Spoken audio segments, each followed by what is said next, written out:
Hi అండి. Welcome to Bindu vlogs. అందరూ ఎలా ఉన్నారు? నేనైతే చాలా బాగున్నాను. మీరు బాగుండాలని కోరుకుంటూ ఈరోజు వ్లాగ్ స్టార్ట్ చేసేద్దాం రండి. ఫెస్టివల్స్ అనగానే మిగతా వాళ్ళకి పనులు ఉంటాయో ఉండదో తెలియదు కానీ మన లేడీస్కి అయితే పనులు తప్పవు కదండి. దేవుడి సామాన్లు క్లీనింగ్ అని, బెడ్షీట్స్ వాషింగ్ అని, కర్టెన్స్ వాషింగ్ అని, అలాగే డస్ట్ క్లీనింగ్ అని, హౌస్ క్లీనింగ్ అని చాలా పనులు ఉంటాయి కదా. సో మనకైతే తప్పదండి. సో అన్ని పనులు ఒకే రోజైతే చేసేసుకోకండి. పండగ ఇంకా 1 వీక్ ఉందంటే ఒక 4 డేస్ ముందు అలాగా ఒక్కొక్క పని ఒక్కొక్క రోజు షెడ్యూల్ చేసుకోండి. ఒకరోజు దేవుడి సామాన్లు క్లీనింగ్ పెట్టుకోండి, ఒకరోజు హౌస్ క్లీనింగ్ పెట్టుకోండి, ఒకరోజు బెడ్షీట్స్ అండ్ కర్టెన్స్ ఇవన్నీ వాషింగ్, డస్టింగ్ అలా ఒక్కొక్క రోజు ఒక్కొక్క పనులైతే ఫిక్స్ చేసుకోండి. అన్నీ ఒకే రోజు పెట్టేసుకున్నారంటే చాలా కష్టం అవుతుందండి. మనం ఎక్కువ స్ట్రైన్ అయిపోతాము. ప్లస్ ఫెస్టివల్ రోజుకి చాలా అలసిపోయి బాడీ పెయిన్స్ ఇవి తప్పదు. సో ఇలాగా ఒక షెడ్యూల్లో అయితే మీరు పనులు చేసుకోండి. చాలా యాక్టివ్గా కూడా ఫెస్టివల్ని మీరు ఎంజాయ్ చేయొచ్చు. సో నేనైతే దేవుడి సామాన్లు క్లీనింగ్ అయితే స్టార్ట్ చేసేసానండి. మా పాప చూసారా నాకు చాలా బాగా హెల్ప్ చేస్తుంది. వాళ్ళకి ఇప్పుడు హాలిడేస్. సో తను కూడా నాతో నేను వాష్ చేసి ఇస్తూ ఉంటే క్లీన్ చేస్తూ ఉందండి.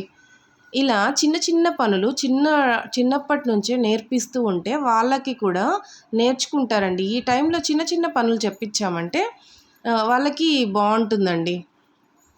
సో నేనైతే అన్నీ ఇలా వాష్ చేసేసుకుంటున్నాను. ఆల్రెడీ బెడ్షీట్స్ అండ్ కర్టెన్స్ ఇవన్నీ వాషింగ్ అయితే నేను ఒకరోజు చేసేసుకున్నానండి. సో ఈరోజైతే ఇలా అయితే నేను చేసేసుకుంటున్నాను ఈ క్లీనింగ్. మామూలుగా అయితే మోక్ష కూడా చెయ్యదు. బట్ ఏమో ఈరోజు తనకు మూడ్ బాగుంది. సో చేస్తుంది. మూడ్ ఉన్నప్పుడు చేస్తుంది, మిగతా అప్పుడు చెయ్యదు. చూస్తున్నారా కడిగేసింది, ఇప్పుడు వెంటనే వచ్చి తుడిచిస్తుంది. సో దేవుడి సామాన్లన్నీ కూడా నేను వాష్ చేసేసి పెట్టేసుకున్నానండి. ఫెస్టివల్కి ముందు రోజే నేను చేసేసుకుంటానండి ఇలాగా. ఫెస్టివల్ రోజు అన్ని పనులంటే అవ్వదు కదండి. సో ముందు రోజు అయితే చేసేసుకొని నేను అన్నీ నీట్గా ఇలా చేసేసుకొని చూస్తున్నారా ఇక్కడైతే దేవుడి కామాక్షమ్మ దీపం ఉంది కదా. కామాక్షమ్మ దీపంకి అయితే ఇలా పసుపు కుంకుమ బొట్లు అయితే పెట్టేసుకుంటున్నాను. సో దేవుడి రూమ్ కూడా నీట్గా నేనైతే డస్టింగ్ చేసేసానండి. డస్టింగ్ చేసేసి నీట్గా క్లీన్ చేసేసుకొని పేపర్స్ అవి మార్చేసుకున్నాను. అలాగే ఫోటో ఫ్రేమ్స్ కూడా నీట్గా వెట్ క్లాత్తో తుడిచేసుకున్నాను. తుడిచేసుకున్నాక కుంకుమ బొట్లు అయితే ఇలా పెట్టేసుకుంటున్నానండి. ఇలా పెట్టేసుకొని నేను ఫోటో ఫ్రేమ్స్ అయితే అరేంజ్ చేసేసుకున్నాను.